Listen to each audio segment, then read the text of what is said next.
I remember waking up every single day, and it's like there's a script already written. You're gonna do this in the morning, you're gonna try to screw over these people and do this.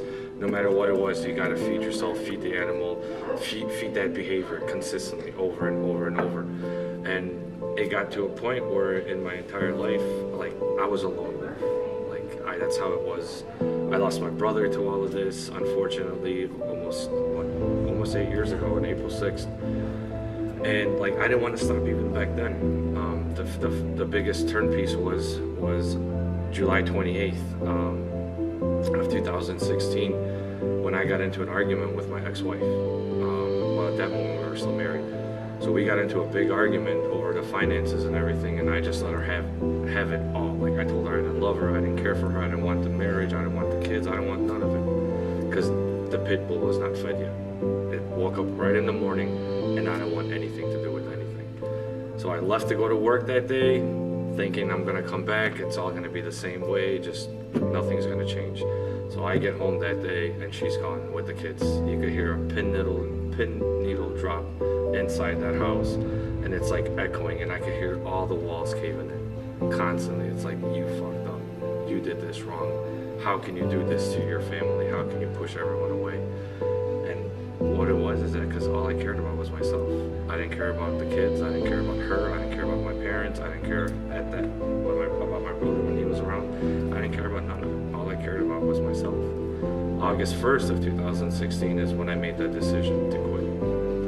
When I finally stopped, it's like something was still missing, and I didn't know nothing about recovery at all. And then what do you know? Staying up all night, the insomnia is kicking in, and here comes the show called Dope Man. And I watched the whole thing. I watched everything, and then I was like, this guy's from Naperville. Tim Ryan. It's like, he's from Naperville. I saw the phone number and everything, and it's like, all right, I'm gonna Google it. I gave it a couple days. August 4th is when I finally reached out to the first person in recovery, and that person was Tim. Like, I Googled his name, and I Googled his recovery foundation, and it's like, there's the phone number, and in my head, being the addict, still mentality is still there, nothing's changed. It's like, I'm thinking, he's not gonna pick up the phone. There's no way. This guy's a famous celebrity, he's not gonna pick up the phone. What do you know? After 3 rings, he picked up the phone. He's like, I'm like, hi, is this Tim? He's like, yeah. I'm like, hi, I'm Yuri, and I have a very big problem. Like, and I need help. And he told me, like, we talked about, he asked me what was my DOC, what I did, what's been going on. And I told him everything. Like, I did this, and that. And he goes, all right, you need to Google Narcotics Anonymous. So I Googled Narcotics Anonymous. Like, that was the first suggestion he told me to do. And as soon as I got done with that, like, when we got off the phone, I talked to him, like, I talked to my mom, and I tell her, like, yeah, I'm gonna do this. She's like, okay, go ahead, see if it helps.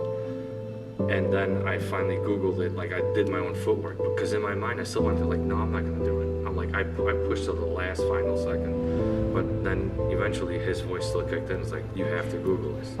So I Googled it. And then I called out the number, found out where there was a meeting closest to me, went to my first meeting ever in life, and I haven't stopped.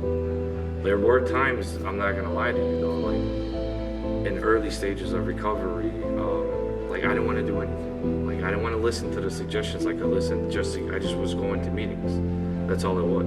I wasn't being honest with what's actually happening in here and in here. I was just being honest on the outside issues, the minor stuff, because the biggest problem is right here for me. I'm my worst enemy, and I'm my best friend at times.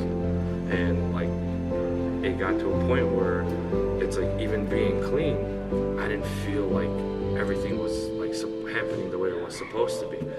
And it got to one point where it got so real that I was depressed because I was lonely. I was missing the kids. I was missing the wife at that moment. And I already knew what was going to transpire with the whole marriage. I was going to lose the wife, but I didn't want to lose the kids.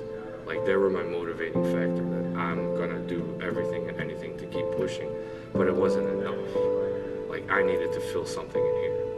And at about 40, I believe it was around a 45-day mark, while being clean, I put a noose around my neck. Because I wasn't listening to the predecessors in the rooms. I wasn't listening to no one. And I texted my mom and my dad, goodbye, I love them. For whatever reason, my father decided to show up that day. Instead of going into the house, he went straight into the garage. And he saw his second son about to pretty much commit suicide because my brother OD'd. As he's opening the door, I'm kicking the chair over. So here he is holding his son up, holding me up in the air, putting the chair underneath my feet. That was my second and final rock bottom. That's when I finally hit the knees in my basement, cried as much as I humanly possibly can, and I said, I've had it. I need to do something different. I have to do something different. Because if I don't change what's happening in here, it's gonna be the same thing down the road. Nothing's gonna be different. It's still gonna be the same person, and just by just being clean. That's dry clean does not do anything. So that's when I finally hit the books, started talking, got a sponsor, rebuilt a network of friends completely, met awesome people in recovery. One of them I will call out because I know his anonymity, he doesn't mind. His name is Jonathan. He's been a big part of my recovery, and his girlfriend Myra.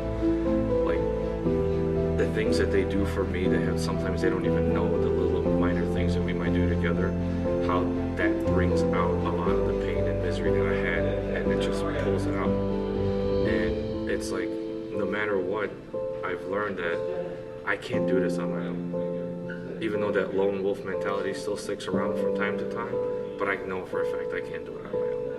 Like, I had to tear apart everything inside of me and change everything. Like, because I still remember when I was going through my tough times, all the people I had out there, and like, none of them cared. No, not one person cared when you're going through your roughest, because all they cared about is what I had for them, and that was the same way for them, from me to them. What did they have for me? That was a relationship. That wasn't just anything else. There was just, I guess in a way to put it, a falsified friendship. But being in recovery, I've actually built not only friends, but family members. And these are the people that hold me accountable every single day. When I wake up, if I post something, little thing on Facebook, they'll call me out and like, hey, what's going on? Do you need anything? We got you. Come out, hang out. Don't worry about any of it. You'll get through it. And that's how it's been every single day, no matter what. Like my sponsor, he taught me the biggest thing, and I realized once I started working the steps and got past a certain couple steps, is eventually I'm gonna get to a point where I'm gonna stop counting my days, and I'm gonna make every single day count. And it's like, where it states, it's like in my fellowship, it states, no matter what, we have never seen a person fail this program as long as they're doing everything with the program. Like working the steps, calling a sponsor, talking to people. And it's a fact. I'm living proof that I decided to stop. Yes, I had a small little bump in the road, but I didn't relapse on it. I just wanted to take my own life. That was it. And then I got to that point, it's like, if I'm doing everything I'm supposed to be doing, trying to be a better version of myself every single day, I don't see a need to pick up. Because not only do I have myself, I have my higher power, and I have the entire recovery network that will back me up when something hits, no matter what it is. If it could be minor, major, small, medium, no matter what it is, the recovery network is there to back me up 100%. Like, I remember when anything happened, maybe 2 people stood up for me. Now I have an army of people stepping up for me. And that's a beautiful thing. It's like, as I was saying, it's like every day I would wake up having a pre-written what I'm gonna do. The greatest thing that recovery has given me every single day is now my pages are clean and I get to write them every single day. And it's like, the assets that I had are stronger by 100 times. And I can't think. Like, I don't know how to thank the people that have gotten into this. Like, it's hard. It's like when I was on my way up here for the first time meeting Tim, like, I was feeling so nervous and so excited because this is the person that saved my life. I'm the first person I ever reached out to. He was there from day one, and he has not stepped aside. He's still there anytime, any given moment. I could call him, text him, Facebook message him. He will be there to help me out with anything and everything.